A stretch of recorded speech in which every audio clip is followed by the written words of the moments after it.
Hi అండి. అందరూ వినాయక చవితి బాగా చేసుకున్నారండి? అందరూ బాగానే చేసుకొనుండుంటారండి. మరి ఆ విఘ్నేశ్వరుడు మనందరికీ కూడా అష్టైశ్వర్యాలని, అలాగే ఆయురారోగ్యాల్ని ప్రసాదించాలని మనస్ఫూర్తిగా కోరుకుంటున్నానండి. నాకైతే వీడియో పెట్టడం బాగా లేట్ అయిపోయిందనమాట. ఎడిట్ చేయడానికి నాకస్సలు టైం కుదరలేదండి. ఇప్పుడు ఈ వీడియోనైతే అప్‌లోడ్ చేస్తున్నాను. మేమైతే ప్రతి సంవత్సరంలా కాకుండా ఈ సంవత్సరం కొంచెం బెటర్‌గా చేసుకోవాలని చెప్పి వినాయక చవితికి ముందు రోజు నైటేనండి కొద్దిగా సింపుల్‌గా డెకరేషన్ అయితే చేసుకున్నామండి. మా అమ్మాయి డెకరేషన్ చేయాలి ఏదేమైనా గానీ, ఎప్పుడూ ఒకేలా చేసుకుంటున్నాం కదా! అని చెప్పి ఈసారి కొంచెం డెకరేషన్ ప్లాన్ అయితే చేసుకున్నామండి. నైట్ 10 కయితే మొదలుపెట్టామనమాట డెకరేషన్ చేసుకోవడం. ఆ డెకరేషన్ కంప్లీట్ అవ్వడానికి మాకు 11 అయిందండి. 1 అవర్ పట్టింది.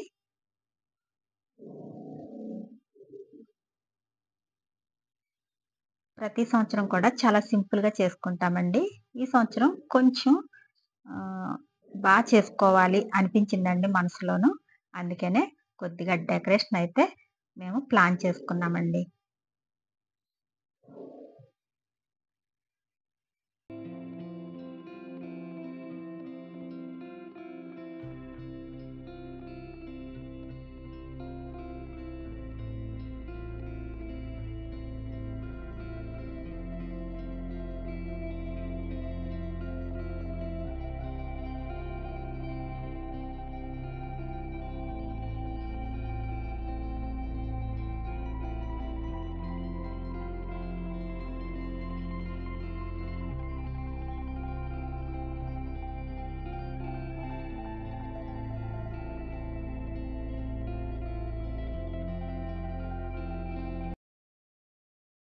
ఇక డెకరేషన్ అయితే కంప్లీట్ అయిపోయిందండి. మా పాప, బాబు పడుకుండిపోయారనమాట. నేనైతే ఈ విధంగా ప్రిపేర్ చేసుకుంటున్నానండి. ఎందుకంటే మళ్ళీ మార్నింగ్ లేచి ప్రిపేర్ చేయాలంటే 1 అవర్ పట్టేస్తుందండి. నాకు మళ్ళీ ఇంట్లో పని, పిండి వంటలు ఇవన్నీ చేసుకోవడం లేట్ అయిపోతుంది కాబట్టి నేను నైటే పాలీనైతే ప్రిపేర్ చేసేసుకున్నానండి. మేము 6కెళ్ళి పూజకి సంబంధించిన సామాన్లన్నీ కూడా తీసుకొచ్చామనమాట. అందుకని మాకు కొంచెం ఇంట్లో పనులన్నీ లేట్ అయిపోయినాయండి. ఇక 11:30 అయింది. నేనైతే ఇలా ప్రిపేర్ చేసుకుంటున్నాను.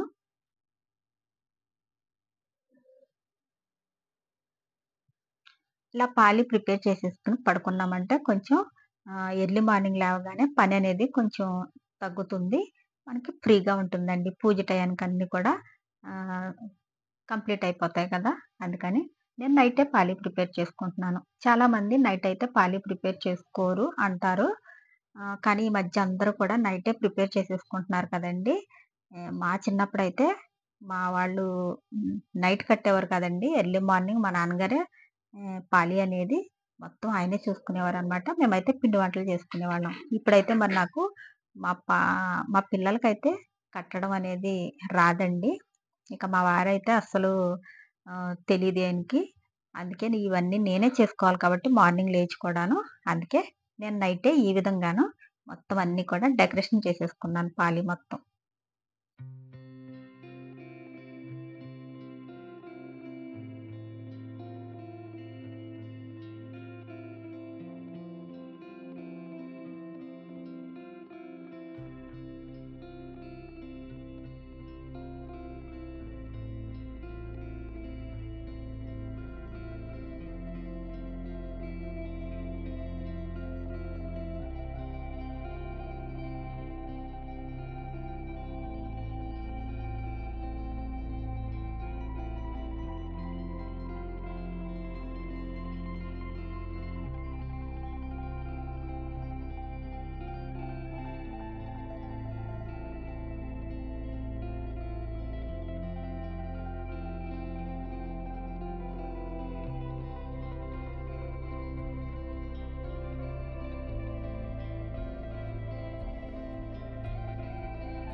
నాకైతే ఇలా పాలి మొత్తం రెడీ చేసుకోవడానికి మినిమం 12:30 అయిపోయిందండి.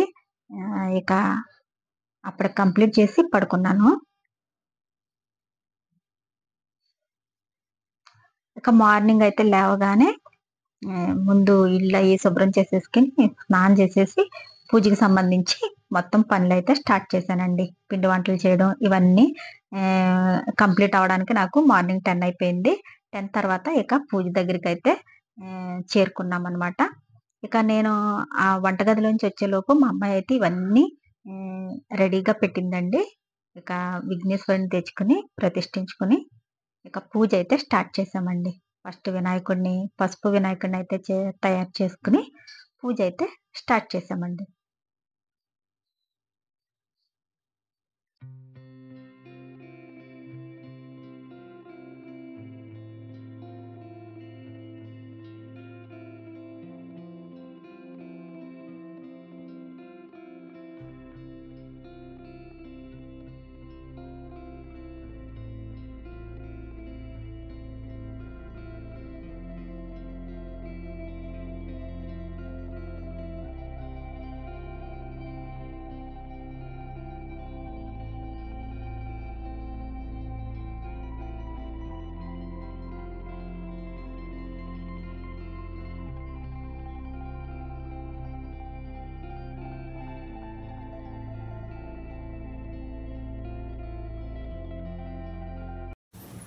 నాకెందుకో చిన్నప్పటి నుంచి కూడా పండగలన్నింటిలోకి కూడా వినాయక చవితి అంటే చాలా ఇష్టం అండి. ఈ రోజైతే చాలా నిష్టగా ఉంటామన్నమాట.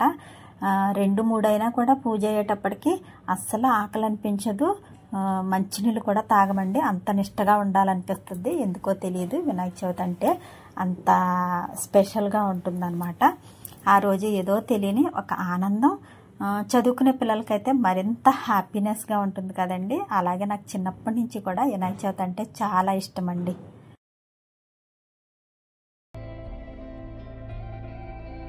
ఇక మేమైతే పూజలో కూర్చుని బుక్ అంతా కంప్లీట్గా చదివి పూజ ముగించడానికైతే 12:30 అయిపోయిందండి. ఇక మా పిల్లలైతే పాపం మొఖాలు వాడిపోయినాయండి. అయినా కూడా ఏమీ తాగలేదు, తినలేదు అనమాట. అట్లానే కూర్చుని ఉన్నారు. ఇక వాళ్ళ మొఖాలు చూసి అయితే నాకు చాలా జాలేసింది. ఇక వండిన ప్రసాదాలన్నీ కూడా దేవుడికి నైవేద్యంగా పెట్టి అందుకే పూజ అయితే ఇక తొందరగా అయితే కంప్లీట్ చేసేసి హారతి ఇచ్చేసుకున్నామండి.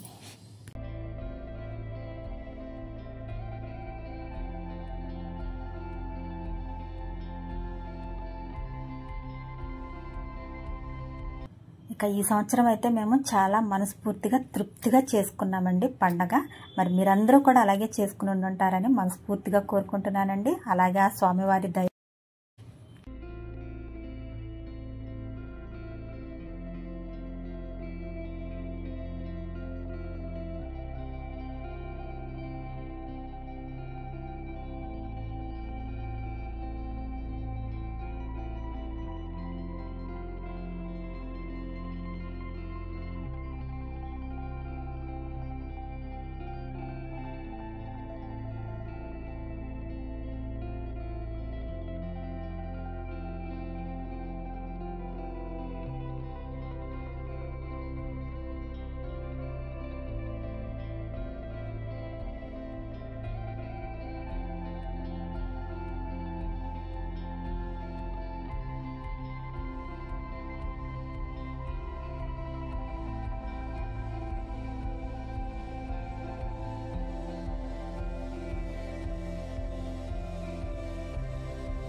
మేమైతే వినాయకుడిని 3వ రోజునే నిమజ్జనానికి అయితే తీసుకెళ్ళామండి.